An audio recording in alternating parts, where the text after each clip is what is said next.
Γεια σας παιδιά, στο σημερινό βίντεο θα σας δείξω μερικά πράγματα που αγοράσαμε και κάτι τρία πράγματα που είναι από μια πολύ γνωστή ταινία και έχει γίνει viral τώρα τελευταία.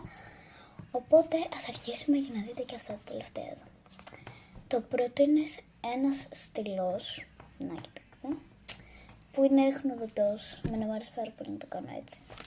Και γράφει κάπως έτσι. Ναι, απλό στυλός είναι.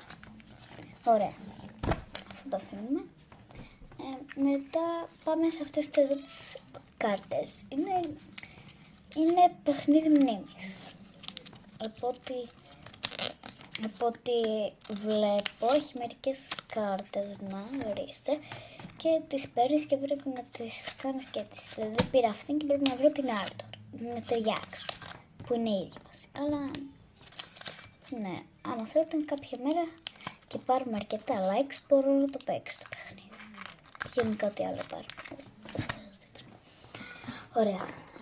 Μετά πάμε σε αυτό εδώ πέρα. Δεν είναι και κάτι σπουδαίο, αλλά μας αρέσει, κάνετε ένα like. Είναι ένα χνουδωτό με ρολόγιο. Είναι όλο και δεν έχω γράψει τίποτα, κοιτάξτε.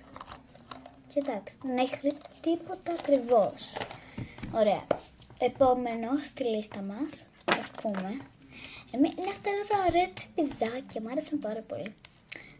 Και τα πήρα. Είναι έτσι σαν πικ, πικ, πικ, πικ, πικ. Ωραία. Πολύ ωραία και αυτά. Άμα σας αρέσουν, κάντε και μια γραφούλα.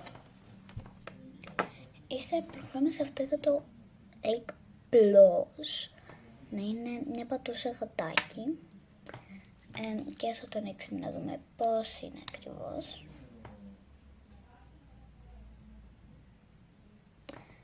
Είναι τέτοιο. Φράουλα, στρόμπερι. Είναι πολύ ωραίο. Εμένα μου αρέσει πάρα πολύ και το χρώμα του. Κοιτάξτε το. Πολύ ωραίο. Πάρα πολύ ωραίο για μένα. Άμα σας άρεσε. Άμα σας άρεσε, γράψτε μου στα σχόλια, ήταν πολύ ωραίο. Μετά έχουμε αυτό εδώ πέρα.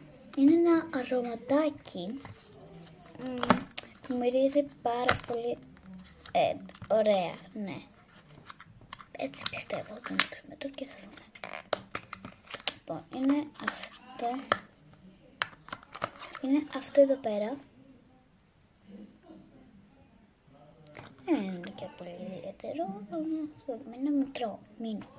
Το βάζεις εδώ. Ωραία ρε παιδιά, τέλειο μυρίζει. Φανταστικό. Είναι πάρα πολύ ωραίο και το κουτάκι, η συσκευασία τι λέτε.